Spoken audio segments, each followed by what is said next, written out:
পাশে জিয়া পরিবার দাঁড়িয়েছে।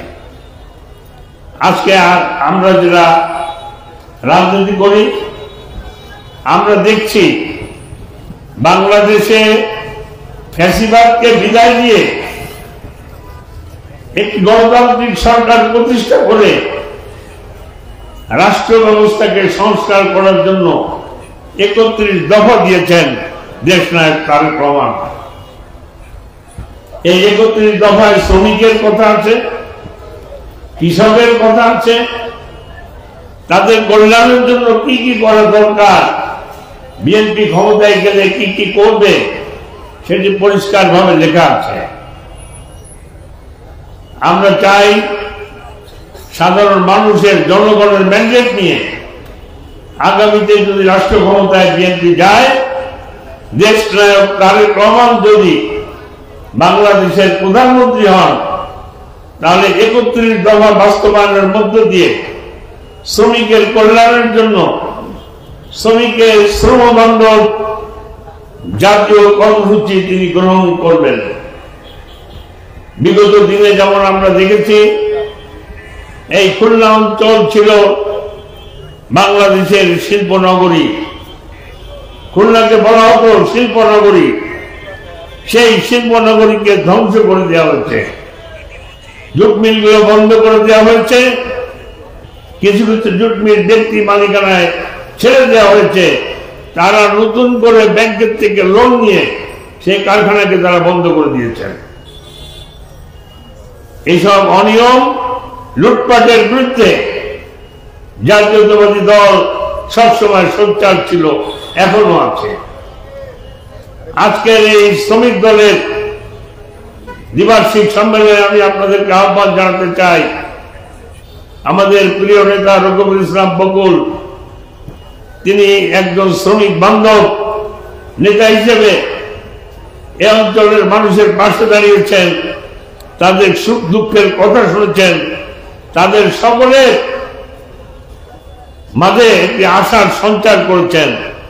আগামীতে যদি বিএনপি ক্ষমতায় যায়, এই অঞ্চলের মানুষের ভোটে যদি রকিবুল ইসলাম বকুল এমপি নির্বাচিত হন, আমরা বিশ্বাস করি বন্ধ সকল কলকারখানা চালু হবে, মানুষের কর্মের সংস্থান হবে। এই কর্মসংস্থানের জন্য, সাধারণ মানুষের কল্যাণের জন্য তিনি একটি কথা বারবার বলছেন। আপনারা খেয়াল করে দেখবেন, বকুল সাহেব যেখানে মিটিং করেন, এই 2 নম্বর ওয়ার্ডে আমরা উঠোন বৈঠক করলাম, সেখানে দাঁড়িয়ে তিনি বললেন, এই তেলিঘাটি 1 নম্বর ওয়ার্ড 2 নম্বর ওয়ার্ডে আমরা উঠোন বৈঠক করলাম, সেখানেও তিনি বলেছেন যে এই অঞ্চলে কোনো হাসপাতাল নাই, এই অঞ্চলে একজন মানুষ যদি অসুস্থ হয় তাকে 250 বেড হাসপাতাল নিতে নিতে তিনি মারা যাবেন। কোন ভালো মানের কোন হাসপাতাল এই অঞ্চলে নাই। এই অঞ্চলে একটি বৃহৎ হাসপাতাল করার পরিকল্পনা তার রয়েছে। আমি বিশ্বাস করি রকিবুল ইসলাম বকুল যদি এমপি হন, এই অঞ্চলে একটি বড় হাসপাতাল তিনি নির্মাণ করবেন। এটি তার প্রথম কাজ হবে। সাধারণ মানুষের কল্যাণের জন্য নিজের জীবনকে তিনি উৎসর্গ করে দিয়েছেন।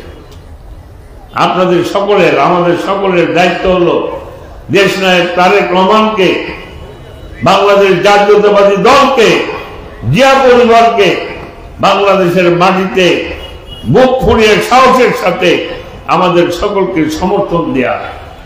দীর্ঘ 17 বছরের স্বৈরাচার আমাদেরকে সমাবেশ করতে দেয় নাই, মিটিং করতে দেয় নাই, আমাদের নামে অসংখ্য মিথ্যা মামলা দিয়েছে। হাজারো মামলায় লাখো লাখো নেতা কর্মী কারাগারে জীবন কাটিয়েছে।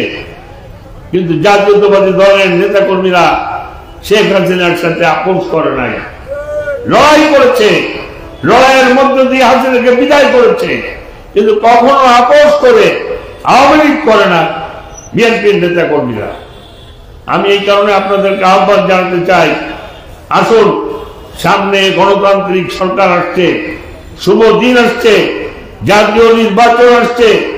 এই নির্বাচনের মধ্য দিয়ে আমরা জাতীয়তাবাদী দলকে এবং দেশ নায়ক তারেক রহমানকে বাংলাদেশের রাষ্ট্র ক্ষমতায় অধিষ্ঠিত করি। জনগণের ভোট, আমার ভোট আমি দেব, যাকে খুশি তাকে দেব, গণতান্ত্রিক সরকার প্রতিষ্ঠা করব। বিএনপিকে রাষ্ট্র ক্ষমতায় বসালে জনগণের কল্যাণ হবে। অতীতে যখনই বিএনপি ক্ষমতায় গিয়েছে, আপনাদের মনে আছে না, ইন্টারমিডিয়েট পর্যন্ত দেশের বেগম খালেদা জিয়া মেয়েদের শিক্ষা ব্যবস্থাকে অবৈতনিক করেছিলেন। বিনা পয়সায় মেয়েরা ইন্টারমিডিয়েট পর্যন্ত পড়াশোনা করেছে। ইনশাআল্লাহ আগামীতে যদি বিএনপি ক্ষমতায় যায়, বাংলাদেশে মেয়েদের সমস্ত শিক্ষাকে পুরোপুরি অবৈতনিক করা হবে এবং বাংলাদেশে অনেক কিছু আমূল পরিবর্তন আপনারা দেখবেন, যে কথাগুলি দেশ নায়ক তারেক রহমান বলছে। আমি আপনাদের সকলকে আহ্বান জানাতে চাই, আসুন আমরা সবাই আরেকটি গণতান্ত্রিক সরকার প্রতিষ্ঠার জন্য আমরা সবাই ঐক্যবদ্ধ হই, আমরা সবাই লড়াই করি। আমরা যেন বাংলাদেশে একটি গণতান্ত্রিক সরকার, আমাদের ভোটে নির্বাচিত সরকার আমরা প্রতিষ্ঠা করতে পারি। আগামীতে সেই সরকার জনগণের কল্যাণের জন্য কাজ করবে। ফ্যাসিবাদকে বিদায় দিয়ে এটাই হোক আমাদের কামনা।